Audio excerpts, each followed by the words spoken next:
នៅក្នុងវីដេអូនេះនិយាយពី World Cup ក្នុងវគ្គ8ក្រុមចុងក្រោយដែលគួរជាទីចាប់អារម្មណ៍ហើយនៅក្នុងសារព័ត៌មានលំដាប់ពិភពលោកជាច្រើនគឺបានផ្ដោតអារម្មណ៍ទៅលើបារាំងដែលជាក្រុមដែលមានភាគរយខ្ពស់ក្រុមជើងឯកតបមកមានអាសង់ទីនតបមកគឺមានអង់គ្លេសមានអេស្ប៉ាញអីជាដើមតែខ្ញុំនឹងរៀបរាប់បាទខ្លះអ្វីដែលជាកំណត់ត្រាល្អៗរបស់ក្រុមមួយចំនួនដែលឡើងមកដល់វគ្គ8ក្រុមនេះបាទជំរាបសួរបងប្អូនដែលគាំទ្រ Channel YouTube របស់ខ្ញុំតាមដានលើ Page Sport Refresh តែនិយាយឬក៏បង្ហោះជូនពី World Cup បាទជូនបងប្អូនតាំងពីដើមមករហូតដល់ពេលនេះហើយក្នុងនោះក៏មានការទាយគ្រាប់បាល់ខ្លះដែរវាមានខុសខ្លះត្រូវខ្លះថ្ងៃណានោះទាយត្រូវ2ថ្ងៃជាប់គ្នាអញ្ចឹងទៅតែពីយប់បាទចុងក្រោយនេះគឺ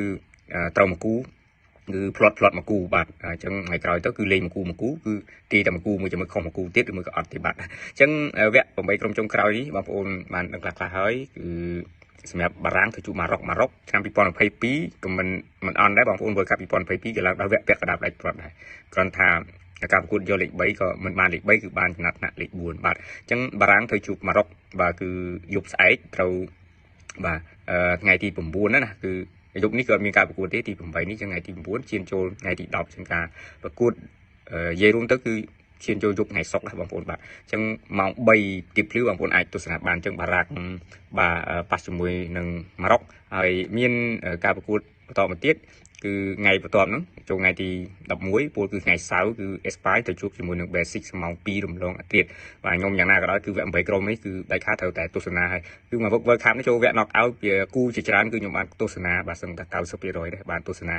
ការប្រកួតលើកលែងតែរវល់ផ្សេងៗអញ្ចឹងណាហើយបើថ្ងៃអាទិត្យនេះបាទយុគថ្ងៃសៅរ៍ឈានចូលថ្ងៃអាទិត្យនេះគឺដឹងថា 100% 200% គឺទស្សនាហើយគឺអង់គ្លេសជាមួយនឹង Norway ដែលជាក្រុមដែលខ្ញុំគ្រប់គ្រងតាំងពី World Cup បាទ98មកគឺក្រុមអង់គ្លេសបងប្អូនទោះបីជាចាញ់ឬក៏ឈ្នះយ៉ាងណាក៏ដោយគឺដឹងតែគ្រប់គ្រងអង់គ្លេសហើយពីព្រោះយើងអារម្មណ៍យើងដកជាប់នឹងស្ម័គ្រស្មោះជាមួយអង់គ្លេសអញ្ចឹងណាអញ្ចឹងអង់គ្លេសបើនិយាយទៅគឺខកខានការឈ្នះ World Cup នោះគឺចូល60ឆ្នាំហើយបាទហើយមួយគូទៀតសង់ទីនប៉ះជាមួយ Swiss គឺឈ្នះពេលនឹងទីបាទឈ្នះពេលនឹងទីទៅលើបាទក្រុមកូឡុំប៊ីបាទ4-3បាទគឺសាច់បាល់ការលេងគឺក្រុមស្វីសនេះគឺមួយរយៈនេះគឺឃើញថាបើនិយាយពីការទប់ការលេងនេះគឺកម្លាំងឬក៏ស្មារតីរបស់ក្រុមនេះគឺល្អប្រសើរដូចស្តៀងនឹងអង់គ្លេសដែរគឺឆន្ទៈយើងស្មារតីក្រុមនេះគឺខ្លាំងក្លាបាទអង់គ្លេសដូចយើងឃើញស្រាប់ហើយប៉ះមួយកុងហ្គូអីគាត់យកការញ៉ាំទឹកបាទសម្រាប់នេះគឺយកមកដើម្បីហៅថារៀបចំក្រុមជាពិសេសគឺ Harry Kane នឹងតម្ដងគាត់ប្រជុំកូនក្រុមរបស់គាត់ហើយគឺរហូតដល់មានឱកាសឲ្យវាបកកុងហ្គូឈ្នះ2-1មិនជារឿងធម្មតាពេកទេបងប្អូនព្រោះកុងហ្គូគាត់ចុះបិទរហូតដល់11នាក់ហើយរហូតដល់ប៉ះជាមួយនឹង Swiss ទៀតសោតធាស្រ័យប៉ះជាមួយនឹង Mexico ទៀតសោតនៅក្នុងបាកីឡាដ្ឋានដែលជាកំណត់ត្រាមួយដ៏ល្អដែលអង់គ្លេសធ្លាប់ចាញ់ក្រុមបាទអាសង់ទីនណាគឺAzteca Stadium របស់ Mexico នឹងគឺក្នុងនោះគឺយើងឃើញថាការលេងនៅក្នុងសម្ពាធខ្យល់ទាបផងកីឡាករឆាប់អស់កម្លាំងផងហើយការលេងនៅក្នុងដែលមានអ្នកទស្សនាឬក៏ក្រុមអ្នកទស្សនាម្ចាស់ផ្ទះនឹងស្រែកហូកញ្ជ្រៀវពីសម្លេងមានការរំខានច្រើនផងប៉ុន្តែនៅអង់គ្លេសអាចលេងយកឈ្នះ3-2ជាពិសេសគឺកាត់ហម Jarell Quansas នាទី54ហើយក៏បិទបាទ Harry Kane បានបាល់ពេនទីគ្រាប់នៅមុខ3-1ហើយក៏ព្យាយាមលេងយ៉ាងណាការពារវាបកឲ្យបិទឲ្យជាប់បាទដាក់កីឡាករសំខាន់ដែលកែការពារចូលគឺជា John Stone ដូចជា Dan Burn អីជាដើមហើយ Dan Burn គាត់ចូលទៅគឺគាត់ជួយការពារបាល់បាន 4-5 បាល់ល្អមែនទែនអញ្ចឹងគឺយុទ្ធសាស្ត្រការពាររបស់លោក Thomas Tuchel គឺបានល្អប្រសើរឡើងមកជួប Norway ទីស្រ័យបាទប៉ះ Norway នេះគឺ Norway គឺបានទម្លាក់ Brazil បាទ2-1 Brazil សោយដែរបាទដោយសារតែពេលនឹងទីគឺពេលនឹងទីគាត់ពេលនឹងទីអត់ចូលបាទ Bruno Guimaraes របស់ Newcastle ដោយសារតែពេលហ្នឹងគ្រូបង្វឹកលោកកលេសអង្សាលីទីអត់ឲ្យ Vinicius Junior គាត់ពេលនឹងទីនេះគឺឲ្យគីមរ៉ាស់ជាអ្នកពេលនឹងទីវិញពេលនឹងទីអត់ចូលទៅហើយចុងម៉ោងបាទ2គ្រាប់បាទមានណាបាទហាឡានស្ដាប់តាំង2គ្រាប់នាទីទី8ជាងទៅហើយបាទ2គ្រាប់ហើយបាន90 បូក10ឲ្យបានន័យមកពេលនឹងទីបានមកគ្រាប់វិញជាងគឺ Norway ឈ្នះ 2-1 Norway បាទ Norway គឺមានកំណត់ត្រាដ៏ល្អវិសេសវិសាលមែនទែនដោយសារថាឡើងមកដល់វគ្គនេះគឺជាលើកដំបូងរបស់ពួកគេហើយ Norway សម្បូរទៅដោយកីឡាករបាទ Superstar ជាច្រើនដែលបងប្អូនជាពិសេសគឺ Erling Haaland Martin Odegaard ហ្នឹងគឺសិតតាអ្នកដែលនាំលេងសំខាន់នៅក្នុងក្រុម Norway ការលេងជាក្រុមប៉ុន្តែខ្សែប្រយុទ្ធដែលលេចធ្លោនាពេលបច្ចុប្បន្នគឺ Erling Haaland គាត់រកបានរហូតដល់7គ្រាប់ហើយជាអ្នកប្រជែងស្បែកជើងមាស Haaland 7គ្រាប់ Mbappe បាទ7គ្រាប់ Harry Kane 6គ្រាប់ប៉ុន្តែ Messi បានទាត់ចូលមកគ្រាប់អាយុមិញយ៉ាងឆ្ងាញ់ទៀតគឺបាន8គ្រាប់ហ្នឹងពេលនឹងទីអត់ចូលផងបាទជាបញ្ជាក់បន្តិចថានិយាយពី Messi គឺពេលនឹងទីក្នុង World Cup នេះប៉ះជាមួយនឹង Autriche ក៏ពេលនឹងទីអត់ចូលអញ្ចឹងប៉ះជាមួយនឹង Egypt នេះក៏ពេលនឹងទីអត់ចូលអញ្ចឹង2គ្រាប់ហើយ ក្នុងវគ្គចែកពូមួយគ្រាប់វគ្គ knock out មួយគ្រាប់ចឹងពេលនឹងទីគឺបូនពីរគ្រាប់ឲ្យសម្រាប់ Messi យុគមិញគឺសង្គ្រោះបានពីអ្នកចាំទីបាទ A10 ល្អមែនទែនបាទតោះយើងចូលទៅដល់រឿងរ៉ាវខ្លះៗទៀតដែលបងប្អូនអាចនិយាយថាតកតងនឹងអង់គ្លេសគឺ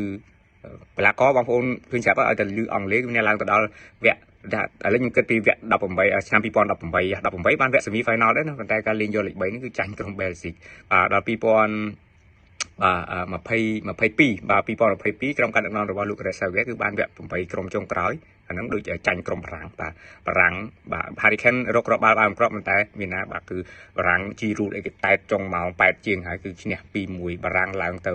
បាទវគ្គបន្តទៀតទៅបាទ2022ហ្នឹងគាត់ឡើងទៅដល់វគ្គដៃផ្លុកគឺចាញ់ក្រុមអាសង់ទីនទៅវិញបាទអញ្ចឹងអង់គ្លេសគឺមានឈ្មោះដិតដាមដែលឡើងវគ្គ knock out គឺមិនសូវបានជ្រៅទេសម្រាប់ World Cup នេះបងប្អូនបានឃើញត្រឹមរយៈចុងក្រោយនេះយ៉ាងណាក៏លោក Gareth Southgate ដឹកនាំឡើងដល់វគ្គពាក់កណ្ដាលដៃប្រត់ដែរបាទ2018 2022បានវគ្គ8ក្រុមឥឡូវ2026នេះគឺបានវគ្គ8ក្រុមកំពុងតែ loading កំពុងតែរៀបចំផែនការមិនឡើងទៅដល់បាទវគ្គបន្ទាប់ទៀតអញ្ចឹងណាបាទអញ្ចឹងឆន្ទៈសម្រាប់អង់គ្លេសនេះបងប្អូនឃើញខុសប្លែកហើយឃើញកីឡាករពីរអ្នកដែលសំខាន់នោះគឺ Hurricane ជារកបាន6គ្រាប់ហើយក្នុងនោះក៏ចុងក្រោយទៅនឹង Mexico នោះក៏ assist ដល់ Jude Bellingham ហើយ Jude Bellingham នេះគឺគាត់រកបានបាទ4គ្រាប់ដែរសម្រាប់ព្រឹត្តិការណ៍នេះអញ្ចឹងពីរអ្នកដៃគូប្រយុទ្ធយ៉ាងល្អសម្រាប់អង់គ្លេសហើយជាអ្នកលើកទឹកចិត្តដ៏សំខាន់បាទក្នុងនោះតួអង្គសំខាន់ផ្សេងទៀតមានច្រើនប៉ុន្តែអ្នកដែលសំខាន់ផុតលេខក្នុងការលើកទឹកចិត្តដល់ក្រុមនឹងធ្វើឲ្យក្រុមមានការពុះញ្ជ្រួលឆន្ទៈខ្លាំងក្លានោះគឺ1 Hurricane ទី2 Jude Bellingham ទី3គឺ Declan Rice នេះដែលខ្ញុំបានមើលឃើញបាទជាក់ស្ដែងណាបាទចាស់យើងនិយាយពីក្រុមផ្សេងក្រៅពីអង់គ្លេសជាមួយ Norway មានអាសង់ទីនប៉ះជាមួយនឹង Swiss នេះបាទអាសង់ទីនក្រុមជើងឯកបាទជាក្រុមជើងឯកនិយាយរួមទៅគឺអាសង់ទីនជើងឯក3សម័យដែរបាទកាលជំនាន់ Maradona ជាវរៈបរោះតទៅទៀតឥឡូវគឺ Messi ជាវរៈបរោះយុគមិញតពីឈ្នះហើយគឺគេលើកបោះ Messi បាទព្រោះគាត់អាស៊ីសមួយហើយរកបានមួយគ្រាប់ទៀតគឺជាវរៈបរោះហើយក៏ជា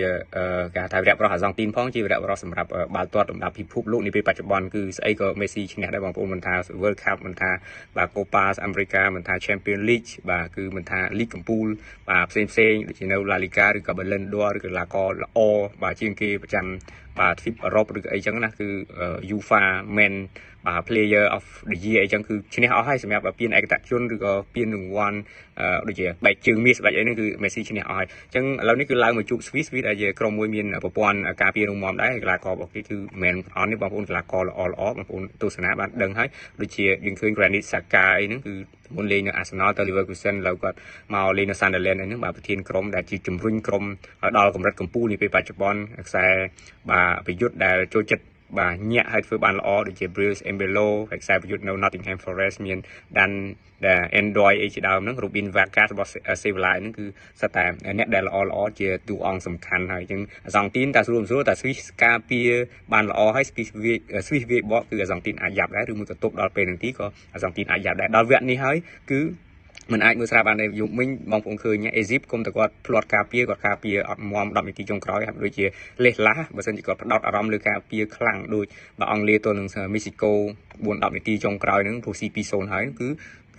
អាចនឹងឡើងទៅដល់បាទវគ្គ8ក្រុមបាត់ហើយបាទនេះគឺ Swiss គឺឡើងមកដល់វគ្គនេះគឺលើកដំបូងដែរគឺក្នុងរយៈពេលតាំងពីឆ្នាំ1954មកបងប្អូនបាទអញ្ចឹងតើ Swiss អាចឡើងទៅដល់វគ្គ4ក្រុមទៀតឬក៏យ៉ាងណាយើងរងចាំបាទតាមដានបាទទាំងអស់គ្នាបារាំងគឺជាក្រុមដែលគេហៅថាម៉េចបងប្អូនគឺជាក្រុម favorite ឬជាក្រុមដែលមានភាគរយខ្ពស់ក្នុងការបាទឈ្នះពានអញ្ចឹងបារាំងត្រូវជួបបាទក្រុមបាទជំនឿជាតិម៉ារ៉ុកក៏មិនអន់ដែរបងប្អូនស្គាល់ចិត្តស្គាល់ថ្លើមកីឡាករបារាំងបាទដូចគ្នាដូច Dembele អីបច្ចុប្បន្នក៏លេងជាមួយនឹង Hakimi ដែរបាទខ្សែការពារនៅ Paris ដូចគ្នាណាចង់គឺត្រូវគ្នាមក Dembele គាត់លេងខាងឆ្វេងអីហ្នឹងគឺដូច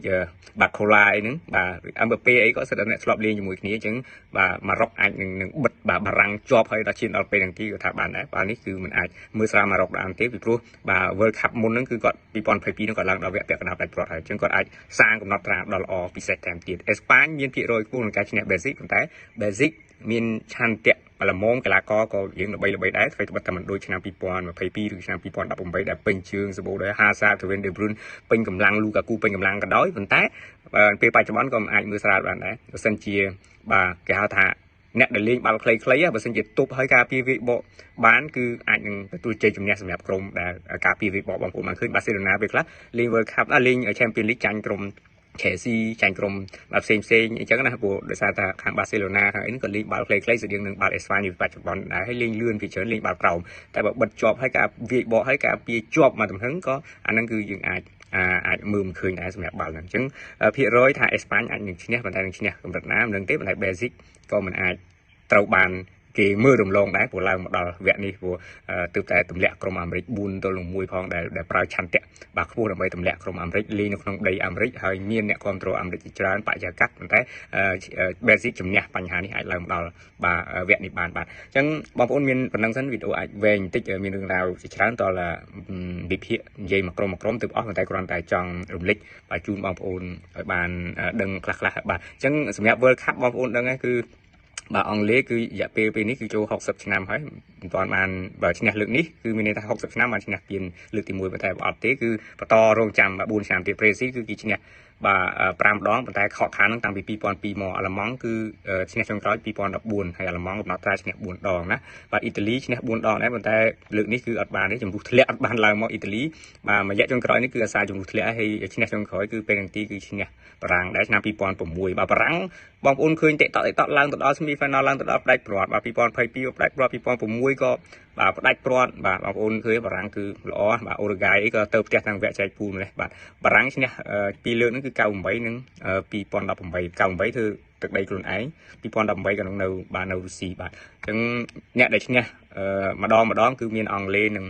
អេស្ប៉ាញបាទអង់គ្លេសខ្ញុំបានប្រាប់ឲ្យឈ្នះឆ្នាំ1966ធ្វើជាម្ចាស់ផ្ទះហើយអេស្ប៉ាញឈ្នះឆ្នាំ2000បាទ2010អញ្ចឹងអេស្ប៉ាញក៏ខកខានយូរដែរ16ឆ្នាំដែរបាទបងប្អូនបានមកផ្លែតបាទតាំង2010ដល់26ហើយអង់គ្លេស60ឆ្នាំចាំមើលថាតើក្រុមណាអាចនឹងក្រុងជើងអាច World Cup បាទគឺឆ្នាំ2026នេះបាទSlash Mason ជំរាបលាជួបគ្នាវីដេអូក្រោយបាទ